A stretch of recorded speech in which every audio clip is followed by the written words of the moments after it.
The Chargers are having their final practice today before playing their first preseason game this Saturday. I don't know, can you guys freaking believe it? We made it. We are finally back to actual football being played, but there's a lot that I want to go over today. Lots of people are upset because of all of the injuries that seem to be piling up so far. Special teams is looking pretty good in the kicking and the return game. And the first depth chart is out. So let's get right into it. And I want to first start off with the new player that the Chargers just signed, Luis Perez. Now, Luis Perez was an undrafted free agent for the Rams in 2018.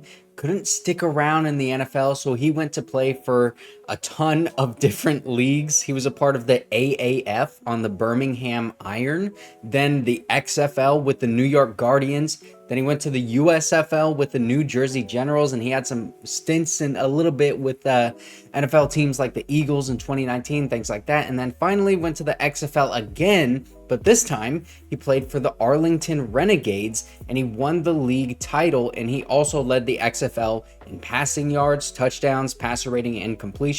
I actually watched this guy in the XFL because, I wanted to see a football when there was no football being played, and I was actually impressed with him as a quarterback. And also, he is from San Diego. He went to Otay Ranch High School. Fun fact about this dude, he actually never played varsity football in high school. So he has had a very strange path to the Chargers, considering that he didn't play varsity football in high school. He was a walk-on in college, and he played in basically every single pro football league that you could imagine outside of like Canadian football and arena football too.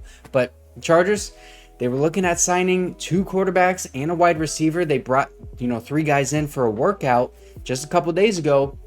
They ended up waiving Savion Jackson, who was an undrafted free agent defensive lineman, in order to make room for Luis Perez, the quarterback. Now, it's difficult to say what this move really means for Justin Herbert and the quarterbacks on the roster right now, but let me just throw this out there.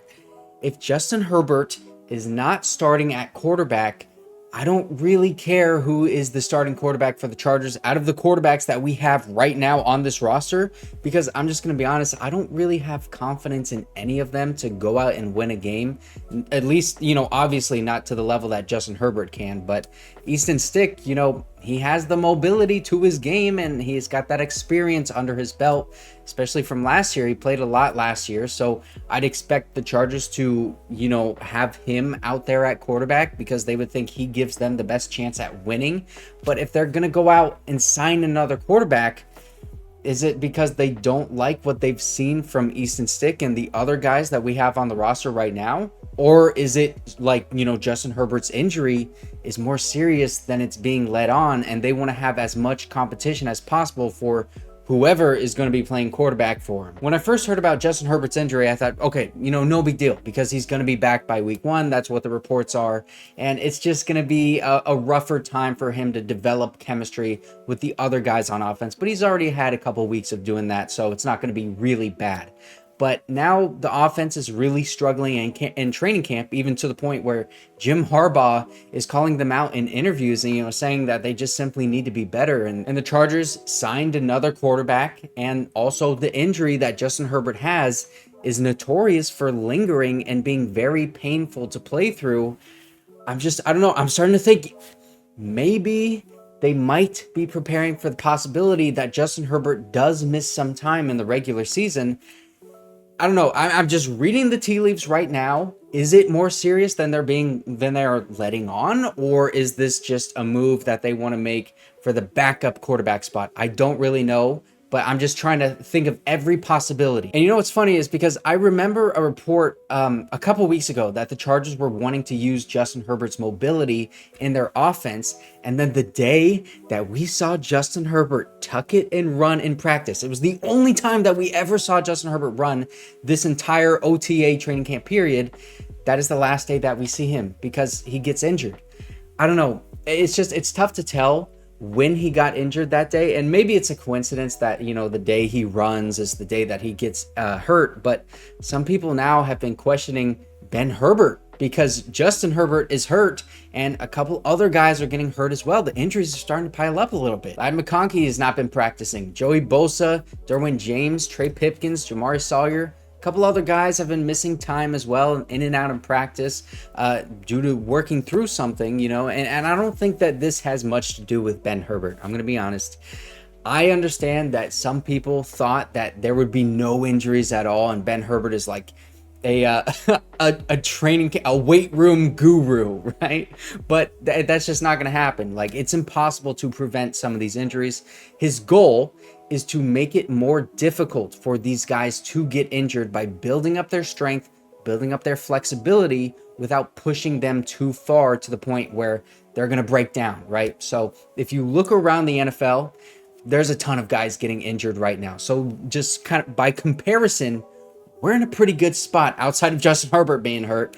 But, you know, look at the Rams. They just had their starting quarterback or cornerback, Darian Kendrick, tore his ACL. Puka Nacua is injured, and he's week to week. Christian McCaffrey is injured. DeAndre Hopkins, like, these are some big names. Every team is getting injuries right now. I mean, look at the Chiefs. The Chiefs got a couple injuries. So I don't think we should be freaking out about the little injuries that we have right now, because I just don't think they're serious. I think the only serious injury that the Chargers have right now is Justin Herbert's injury, because that's the only one that is, you know, going to possibly linger throughout the season.